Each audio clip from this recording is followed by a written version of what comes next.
এই প্রথম দীঘার জার্নি করব, তাও আবার শুয়ে শুয়ে। এখানে রয়েছে একটা স্ক্রিন যেটা ওয়াইফাই দিয়ে কানেক্টেড অবভিয়াসলি। আজকের জন্য এটাই আমাদের বিছানা।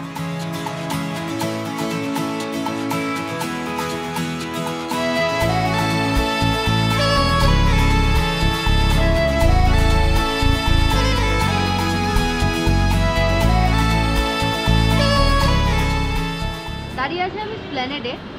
স্প্ল্যানেড থেকে বহু জায়গার বাস ছাড়ে আপনারা জানেন, তবে আজকের আমাদের গন্তব্য হচ্ছে বাঙালির প্রিয় ডেস্টিনেশন, বাঙালির প্রিয় উইকেন্ড ডেস্টিনেশন দীঘা।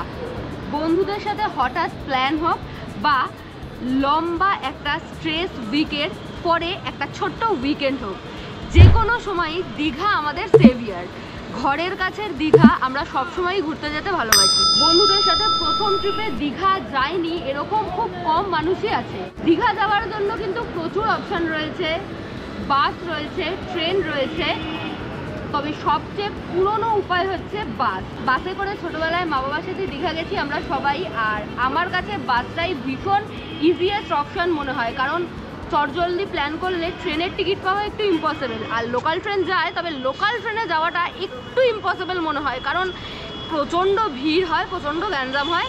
আমরা আজকে যাচ্ছি সেরকমই একটা উইকেন্ড ট্যুরে, একদিনের ঝটিকা সফরে দীঘা, এবং এত কিছু আমি বাস নিয়ে বলে ফেললাম, আপনারা আশা করি ধরতেই পেরেছেন। আমরা যাচ্ছি বাসে, এবং আমরা কোন বাসে যাচ্ছি? আমরা বাসে যাচ্ছি সন্তোষ বাস সার্ভিসে, যারা ভীষণ ভীষণ ভীষণ রিজনেবল প্রাইসে একটা দারুণ সুন্দর স্লিপার জার্নি দিতে চলেছে আমাদেরকে।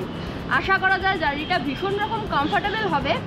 এর আগে যতবারই আমি দীঘা গেছি সকালের বাসে দীঘা গেছি, ভোর ভোর বাসে উঠেছি, এবং একটু 10:30, 11টা বা 12টা নাগাদ দীঘা পৌঁছে দিয়েছে আমাদেরকে। রাতের বাসে আমি কোনোদিনও দীঘা যাইনি, এবং এই যে স্লিপার বাসের জার্নিটা, যেটা আমরা কলকাতা টু শিলিগুড়ি করে অভ্যস্ত, সেটা আমি দীঘাতে কোনোদিনও এক্সপিরিয়েন্স করিনি। তো সেটার জন্যই আমরা সন্তোষ বাস সার্ভিসকে চুজ করেছি। 12:05 বাস আমাদের। এই পেছনে যে বাসটা দাঁড়িয়ে আছে ওটাও সন্তোষ বাস, তবে এটা কিন্তু আমাদের বাস নয়, আমাদের বাসটা আসছে। আমরা সময়ের অনেকটা আগে চলে এসেছি, কারণ আমরা মেট্রো করে এসেছি, আর মেট্রোতে আসলে একটু আগেই আসতে হয়, আমার তো তাই মনে হয়, কারণ নইলে লাস্ট মেট্রো বেরিয়ে গেছে, এটা ওটা সেটা হ্যাসেল হয় প্রচুর। বাস আসুক, তারপর আপনাদের সাথে দেখা হচ্ছে।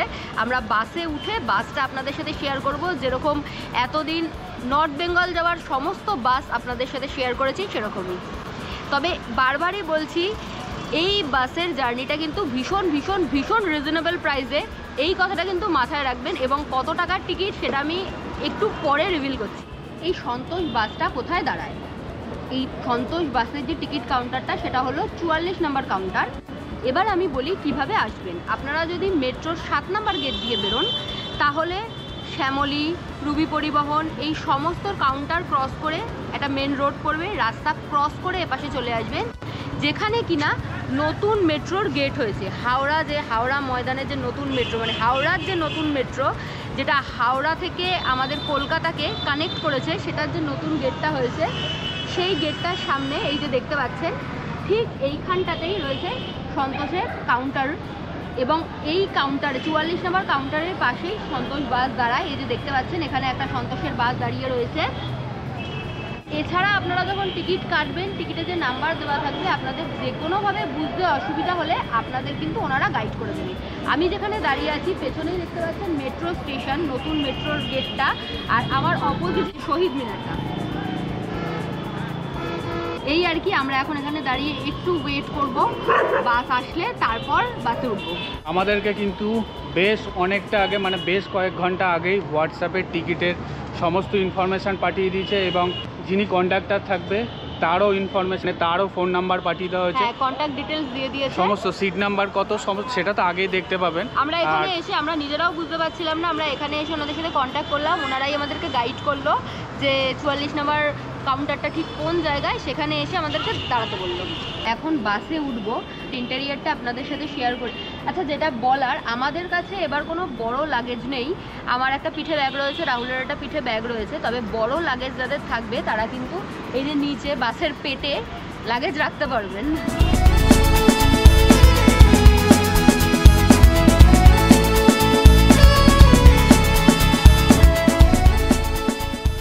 আগে আমার ব্যাগটা এখানে কোথাও একটা সেটেল করি। যেটা বলা হয়নি আপনাদেরকে সেটা হলো বাসে কিন্তু নিচে সিটিং অ্যারেঞ্জমেন্ট রয়েছে, মানে বসে যেতে পারবেন আপনারা। এখানে পুশ ব্যাক সিট রয়েছে এবং ওপরে রয়েছে 2x2 স্লিপার। এদিকেও দুজন শুতে পারবেন, এদিকেও দুজন শুতে পারবেন। যেগুলো আমরা সাধারণত নর্থ বেঙ্গলের স্লিপার বাসে দেখে অভ্যস্ত, সেটা হলো একদিকে দুজন শুতে পারে আর একদিকে একজন, মানে 2x1 এর সিট থাকে। কিন্তু এখানে কিন্তু 2x2 শোয়ার ক্ষেত্রেও। বাসের ভেতরে ঢুকে ফার্স্ট লুক যেটাতে আমার গেল সেটা হলো ইন্টেরিয়রটা। ভীষণ সুন্দর এলইডি লাইট দিয়ে সাজানো এবং ওপরটা না ফল সিলিং টাইপের করা, এটা আমার বেশ ভালো লাগলো। বসার সিট কিন্তু রয়েছে 53টা এবং শোয়ার সিট রয়েছে 24টা। এখানে কিন্তু প্রত্যেকটা সিটে আগে থেকেই এই যে জলের বোতল, 500 ml এর জলের বোতল দেওয়া রয়েছে। ওপরের সিটে ওঠার জন্য এখানে একটা করে ল্যাডার দেওয়া রয়েছে, দেখতেই পাচ্ছেন। সিঁড়ি উঠতে পারবেন আপনারা। ওপরের সিট আমাদেরই, মানে আমরা স্লিপারেই টিকিট কেটেছি, তাই জন্য ওপরের সিট আমি পরে দেখাচ্ছি। লোক আসার আগে নিচের সিটগুলো আপনাদের সাথে শেয়ার করে দিই, একটু বসে দেখি। বাহ, বেশ কমফোর্টেবল লাগছে আপাত দৃষ্টিতে, মানে বসে আপাতত। এখানে এসি ভেন্ট রয়েছে, এই যে এখানে ইউএসবি পোর্ট রয়েছে। সিটের সামনে এখানে বোতল রাখার জায়গা রয়েছে, এখানে একটা হ্যান্ডেল রয়েছে আর এখানে একটা হুক রয়েছে, যে কোনো জিনিস ঝোলাতে পারবেন। এখানে কিন্তু ম্যাগাজিন রাখার জায়গাও রয়েছে বা টুকটাক জিনিসপত্র আপনারা রাখতে পারবেন। এখানে পা রাখার জায়গা রয়েছে। দুটো সিটের মাঝখানে এখানে রয়েছে হ্যান্ডেল, এই যে দুটো হ্যান্ডেল রয়েছে, মানে 3টে টোটাল হ্যান্ডেল রয়েছে এখানে। এগুলো আমি তুলে দিই। এবার আমি দেখি কতটা পুশ ব্যাক হয়। এই হচ্ছে হাইয়েস্ট পুশ ব্যাক হয়, বেশ কমফোর্টেবল এবং বাসটা কিন্তু একদমই নতুন। যেই জিনিসটা ওপরের সাথে নিচের আমার পার্থক্য চোখে পড়লো সেটা হলো ওপরের সিটে কিন্তু একটা করে স্ক্রিন রয়েছে, যেটা নিচে যারা বসে যাবেন তাদের নেই। আমাদের সিটগুলোও দেখাবো, তার আগে বলে দিই পেছনে এবং সামনে দু জায়গাতেই কিন্তু সিসিটিভি রয়েছে। এটা একটা বেশ ভালো সিকিউরিটির দিক থেকে। এই যে এখানে একটা সিসিটিভি রয়েছে। আরো একটা জিনিস যেটা আমার মনে হচ্ছে দূর থেকে দেখে, সেটা হলো এই পেছনের সিটগুলোতেও জায়গা রয়েছে, এগুলো সম্ভবত পুশব্যাক হবে। ইয়েস, আমি খুব একটা ভুল নই, এটাও কিন্তু পুশব্যাক হয়। ওয়াও, এটা দারুণ লাগলো আমার, দারুণ দারুণ দারুণ যে লাস্টের সিটেও পুশব্যাক হয়। আমরা অনেকেই অনলাইনে যখন সিট বুক করি লাস্টের সিটগুলো জেনারেলি নিতে চাই না, কারণ এগুলোতে পুশব্যাক হয় না, বাট ওনাদের এখানে পুশব্যাক হয়। এটা আমার বেশ ভালো লাগলো। তবে যেটা মিসিং লাগলো সেটা হলো রিডিং ল্যাম্প। নিচে কিন্তু রিডিং ল্যাম্পের ফ্যাসিলিটি নেই। এবার আমরা যাব আমাদের সিটে। চলুন, আমাদের সিট নাম্বার হচ্ছে 9 এবং 10। এই হলো আমাদের সিট। আমি এখন উঠবো। আচ্ছা, ওঠার জন্য কিন্তু এখানে একটা হ্যান্ডেল রয়েছে।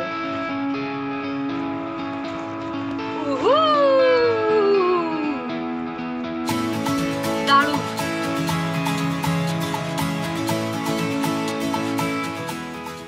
এই সন্তোষ বাসের টিকিট কিন্তু এই সন্তোষ বাসের যে ওয়েবসাইট আছে, মেন ওয়েবসাইট, সেখান থেকে আমরা বুকিং করেছি।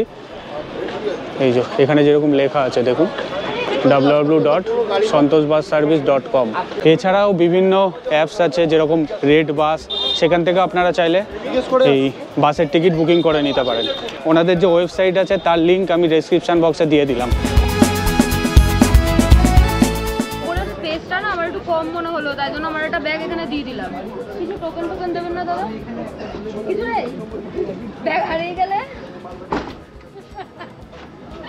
তো অন্য বাসের মতো কিন্তু এখানে টোকেনের কোনো সিস্টেম নেই। বাসে ওঠার আগে কিন্তু ওয়াশরুম সেরে উঠবেন, সেটা হচ্ছে এসবিএসটিসির যে বাসের টিকিট কাউন্টারটা, তার পাশেই কিন্তু ওয়াশরুম আছে। কোল্ড ড্রিঙ্কস তুলে নিলাম। এখানে যতগুলো দোকান আছে, এখানে কোনো দোকানে না অনলাইন পেমেন্ট নিচ্ছে না। দাদাকে জিজ্ঞাসা করলাম, বললো যে কোনো কিছু কি নাকি ঝামেলা করে, গন্ডগোল চলে। আবার আমাকে বাসে উঠে ক্যাশ নিয়ে আসতে হলো, তারপরে কোল্ড ড্রিঙ্কস কিনতে পারলাম। তো ফাইনালি আমরা আমাদের জায়গা নিয়ে বসে গেছি। সিটের কিছু প্রবলেম হচ্ছিল, তাই জন্য আমরা ওই পাশ থেকে এই পাশে শিফট করেছি, মানে নাম্বারিংয়ের কিছু প্রবলেম ছিল আর কি। যাই হোক, এই বাসে যেহেতু ডাবল শেয়ার দুদিকেই রয়েছে, মানে দুজন দুজন করে দুদিকেই শুতে পারবে, সেহেতু সেই দৌলতে আর কি আমরা প্রথমবার এই দিকটাতে, মানে বাসের যেদিকে দরজা থাকে সেই দিকে ট্রাভেল করছি। এর আগে কখনো এইভাবে এই দিকটাতে আমরা ট্রাভেল করিনি আর কি। এবার আসি আমাদের এই স্লিপার সিটের যে ফেসিলিটিগুলো রয়েছে সেগুলোতে। প্রথমেই যে জিনিসটা আমার চোখে পড়লো, নজর কাড়লো, সেটা হচ্ছে হাইটের এই জায়গাটা বেশ ছোট। রাহুল মাথা এরকম করে বসে আছে, এটা একটু ছোটই আমার মনে হচ্ছে। আমি রাহুলকে দেখাই, তাহলে আপনারা বুঝতে পারবেন। এই মিডিলের দিকটা একটু মাথাটা লেগে যাচ্ছে, বাট এই দিকটাতে সরালে মাথাটা লাগছে না। হ্যাঁ, এই যে যেটা আমার খুব ভালো লাগলো, খুব ভালো লাগলো, সেটা হলো এই জায়গাটা বেশ অনেকটা গার্ড করা রয়েছে, ফলে পড়ে যাওয়ার চান্সেসটা একটু কম। এবার আসি অন্য বাসের সাথে এই বাসের তুলনায়, সেটা হলো এই সিটটা যেটাতে দুজন শুবে। এটা প্রত্যেকটা বাসে কি হয়, ওপরে এক পাশে দুজন থাকে, এক পাশে একজন থাকে, ফলে এখানে যেহেতু দুজন রয়েছে, এই জায়গাটা অনেকটাই কমে গেছে, জায়গাটা একটু ছোট। যারা একটু হেলদি তাদের একটু প্রবলেম হবে দুজনের অ্যাডজাস্ট করতে। আর যেটা অন্য বাসে হয়, মাঝখানে একটা পর্দা থাকে, এবং যারা সিঙ্গেল জার্নি করেন তাদের জন্য সিঙ্গেল সিটের অপশান থাকে, এখানে কিন্তু সেটা নেই। সুতরাং যদি আপনি সিঙ্গেল প্যাসেঞ্জার হন এবং স্লিপার চুজ করেন, তাহলে কিন্তু অন্যের সাথে সিট শেয়ার করতে হবে, এটা মাথায় রাখবেন। এসি ভেন্ট রয়েছে অন্য সমস্ত বাসের মতো, দুটো এসি ভেন্ট রয়েছে। এখানে কিছুর একটা বাটন রয়েছে, কিন্তু বাটনটা কিসের আমি জানি না, আমি আবিষ্কারও করতে পারিনি। এখানে একটা রিডিং ল্যাম্প রয়েছে, একটাই রিডিং ল্যাম্প রয়েছে, সুইচ রয়েছে, এখানে দুটো ইউএসবি পোর্ট রয়েছে, আর এদিকে একটা এসি ভেন্ট রয়েছে পায়ের দিকে। রাহুলের ঠিক পেছনেই রয়েছে একটা স্ক্রিন, রাহুল এদিকে আসলে আমি দেখাতে পারি। এখানে রয়েছে একটা স্ক্রিন যেটা ওয়াইফাই দিয়ে কানেক্টেড অবভিয়াসলি। আর একটা জিনিস যেটা হলো এই সাইডে কিন্তু এখানে রিমোট দেওয়া রয়েছে, এবং রিমোটটা এখানে ফিক্সড। রিমোটটা ওখানে লাগানো অবস্থাতেই আপনাকে ওখানে মানে ওই দিকটাতে গিয়ে অপারেট করতে হবে, টুক করে টিপে, তবে আপনি মুভি চালাতে পারবেন। আর এই মুভি দেখার জন্য এই যে আমাদের মাথার ওপরে একটা করে হেডফোনস দিয়েছে, দুটো প্যাসেঞ্জারের জন্য দুটো হেডফোন রয়েছে, কিন্তু একই অডিও শোনা যাবে। কারণ আমি চালিয়ে দেখছিলাম দুটো হেডফোনেই সেম অডিও শোনা যাচ্ছে। কাপল জার্নি করবেন বা যারা পরিচিত মানুষের সাথে জার্নি করবেন, তাদের জন্য ভীষণ কোজি এবং কমফর্টেবল একটা জার্নি হতে চলেছে, কিন্তু অচেনা মানুষ পড়লে একটু অসুবিধা হবে। আর কার্টেন রয়েছে এদিকে প্রাইভেসির জন্য, যেরকম দেখতে পাচ্ছেন এই যে এই দিকটাতেও একটা কার্টেন রয়েছে, এই যে এরকম উইন্ডোটাকে কভার করার জন্য। আচ্ছা, দুটো ব্ল্যাঙ্কেট দিয়েছে, এই যে দেখতে পাচ্ছেন এখানে সন্তোষের লোগো দেওয়া, পিলো দিয়েছে। ব্যাক রেস্টটাও বেশ কমফর্টেবল। যে জিনিসটার অভাব বোধ করলাম সেটা হলো বোতল হোল্ডার আর শু র্যাক। জুতো রাখার কোনো সিস্টেম নেই, ফলে নিচে যাদের সিটিং রয়েছে তাদের ওখানেই জুতো রাখতে হবে। এই হলো কিছু ভালো দিক এবং কিছু খারাপ দিক সন্তোষ বাসের। তবে জেনারেলি এরকম সুন্দর কমফর্টেবল একটা জার্নি যে বাজেটে ওনারা প্রোভাইড করছেন, তাতে সমস্ত কিছুকে বাদ রেখে জার্নিটা কমফর্টেবল হোক এবং ভালো হবে এটাই এক্সপেক্ট করা যায়। কারণ ওনারা ভীষণ রিজনেবল প্রাইসে স্লিপারের বাস চালু করেছে। শৈলীকে দেখুন, বাস ছাড়ার আগে খাওয়া শুরু হয়ে গেছে, টাইম চলে যাচ্ছে। আলুর দম, লুচি আর এদিকে সিমাই। কেমন হয়েছে টেস্টটা বল? আমি বানিয়েছি, আমি বলবো, তুই খেয়ে বল কেমন।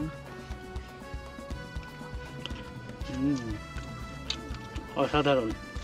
দুটো জলের বোতল দিয়েছে আমাদেরকে দুজনকে, এবং যারা আসবেন প্রত্যেককেই এই জলের বোতলটা প্রোভাইড করা হবে। আমাদের এই স্লিপার ক্লাসের বাসের ভাড়া পড়েছে 500 সামথিং করে। বাসের ভাড়া কিন্তু ডায়নামিক। অন্য সমস্ত দীঘা রুটে যে বাস চলে সেগুলোতে যেরকম সরকারি বাস বাদে সেইগুলোতে যেরকম উইকেন্ডে ভাড়া বাড়ে, এই বাসেও কিন্তু সেই রকমই বাড়বে। নিচে যে সিটিং অ্যারেঞ্জমেন্ট রয়েছে, মানে বসে যাওয়ার যে পুশব্যাক সিটগুলো রয়েছে, সেগুলোর ভাড়া ওই 350 থেকে 400 টাকার মধ্যে ওঠানামা করে। এবার বাড়তেও পারে উইকেন্ডে বা প্রচুর যখন চাহিদা থাকে, সেই অনুযায়ী তো বাসের ভাড়া ওঠানামা করেই, আপনারা সবাই জানেনই যারা বাসে ট্রাভেল করেন। ইনি হচ্ছে আমাদের ড্রাইভার দাদা। বাসের ড্রাইভার কি চেঞ্জ হয় নাকি, না তুমি পুরো চালিয়ে নিয়ে যাবে? আচ্ছা, দাদার কত বছরের এক্সপিরিয়েন্স? 2002 সাল থেকে গাড়ি চালায়। আচ্ছা, 2002। কোম্পানিতে 4 বছর। আচ্ছা, তো দাদার কিন্তু অনেক দিনের এক্সপিরিয়েন্স, দাদার সাথে একটু গল্প করছিলাম, বাস এক্ষুনি ছাড়বে, ছাড়ার টাইম হয়ে গেছে। নিউজ পেপার কিন্তু অলরেডি দেওয়া স্টার্ট করে দিয়েছে, যেহেতু পরের দিন পড়ে গেছে। ইংলিশ পেপার এবং বাংলা পেপার দুটোরই ব্যবস্থা আছে। বাসে ফ্রি ওয়াইফাই এর ব্যবস্থা আছে, তাই পাসওয়ার্ডটা ওনাদের থেকে চেয়ে নিলাম। এর মধ্যেই বাসও ছেড়ে দিল আমাদের।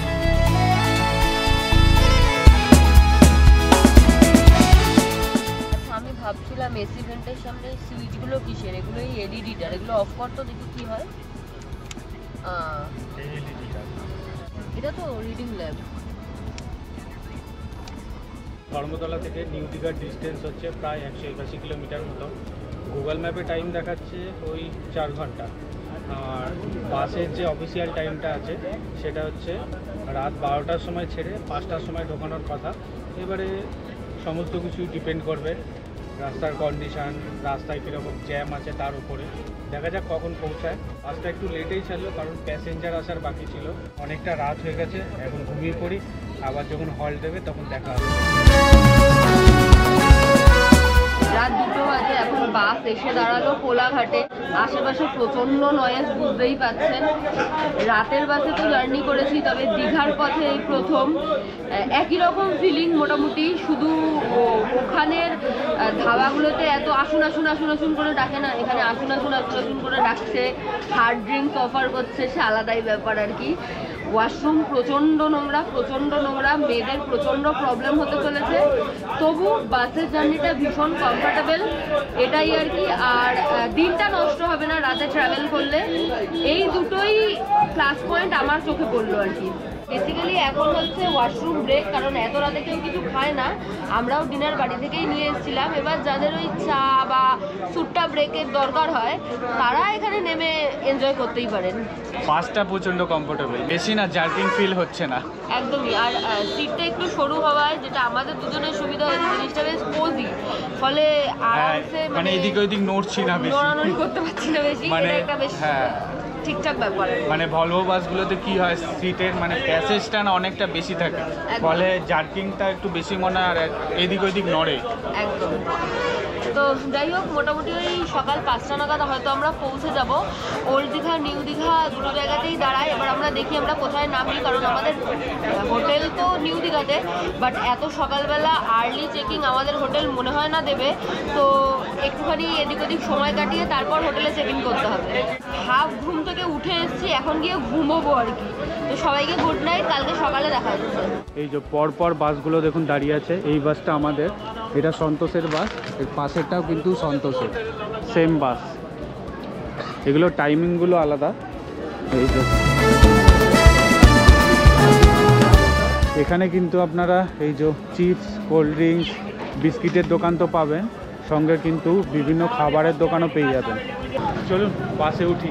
এখানের অবস্থা দেখুন, পরপর লাইন দিয়ে বাস দাঁড়িয়ে আছে দেখুন।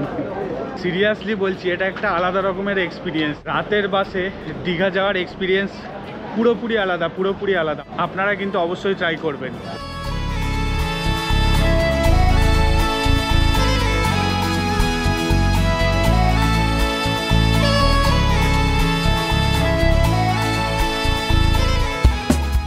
চারটে 50 মতো বাজে বাস আমাদেরকে নামিয়ে দিল ভরপেট রেস্টুরেন্ট বা পেনেটি ভবন, রাস্তার এপারে ওপারে, ওখানটাতেই নামিয়ে দিল আমাদেরকে বাস। সামনে শনি মন্দির, হ্যাঁ একদম নিউ দীঘায়। আর ফেরার বাসও এখান থেকেই পাওয়া যাবে বললো, এটাই লাস্ট স্টপেজ ছিল। সবাই এখানেই বাস ফাঁকা করে নেমে গেল। আমরা এত সকালে হয়তো হোটেলে চেক ইন পাবো না, তো আমরা এখন বেশ ভালো ঠান্ডা রয়েছে জানেন তো। আমি ওয়েদার দেখছিলাম, প্রায় 16-17 ডিগ্রি ওয়েদার রয়েছে। তো এখন আমরা ভাবছি একটুখানি সি বিচের দিকে যাব, দেখি চলুন। সি বিচে যেতে পারিনি, ঠিক আছে, তার আগেই বেশ ভালো ঠান্ডায় কাঁপুনি দিচ্ছে, তাই জন্য চা নিয়ে নিয়েছি। এই যে শনি মন্দিরের সামনে চা বিক্রি হচ্ছে দেখছি, চাটা বেশ ভালো, তবে একটু বেশি মিষ্টি দিয়ে ফেলেছে। আর পরপর সমস্ত বাসগুলো কিন্তু ঢুকছে আস্তে আস্তে। আমাদের পরে যে সন্তোষের বাসটা ছিল সেটাও ঢুকছে, আমি দেখতে পাচ্ছি। মোটামুটি এই টাইমটা দীঘার বেশ জমজমাট টাইম। আর যেটা বলার সেটা হলো, এই যে টোটো অটোগুলো দাঁড়িয়ে থাকে এবং তারা বলে 10 টাকায় হোটেল নিয়ে যাবে, এদের চক্করে কিন্তু বুঝে সুঝে পড়বেন। চায়ের দাম কিন্তু 10 টাকা করে নিল। সি বিচের ধারে চলে এসেছি আর এখানে দেখলাম খেজুরের রস বিক্রি হচ্ছে, সেই দেখে আর লোভ সামলাতে পারলাম না, খেজুরের রস নিয়ে নিয়েছি। তো পার গ্লাস 20 টাকা করে নিচ্ছে, খেয়ে দেখি। বেশ মিষ্টি, অনেক দিন পরে খেলাম খেজুরের রস। দীঘাতে এবার আমরা ছিলাম আনুষ্কা হোটেলে। হোটেলটা একেবারে নিউ দীঘা সি বিচের সামনেই অবস্থিত। হোটেলের ফোন নাম্বার আমি স্ক্রিনে এবং ডেসক্রিপশনে দিয়ে দিলাম। হোটেলের ভাড়া 850 থেকে 1600 টাকার মধ্যে ওঠানামা করে, সিজন অনুযায়ী ভাড়া বাড়ে ও কমে। আমাদের এই বাস জার্নির গল্পটা আমরা এখানেই শেষ করছি। আশা করছি ভিডিও ভালো লেগেছে। নেক্সট উইকেন্ডে যদি আপনারা দীঘা প্ল্যান করে থাকেন বন্ধুদের সাথে বা ফ্যামিলিদের সাথে, তাহলে এই সন্তোষ বাস আপনারা ট্রাই করতেই পারেন। রিজনেবল প্রাইসে কমফর্টেবল জার্নি প্রোভাইড করেন ওনারা। ভিডিওটা এখানেই শেষ করছি। আশা করছি ভিডিও ভালো লেগেছে। ভালো লাগলে please do like, share and subscribe Shaili's lifestyle. Thank you for watching.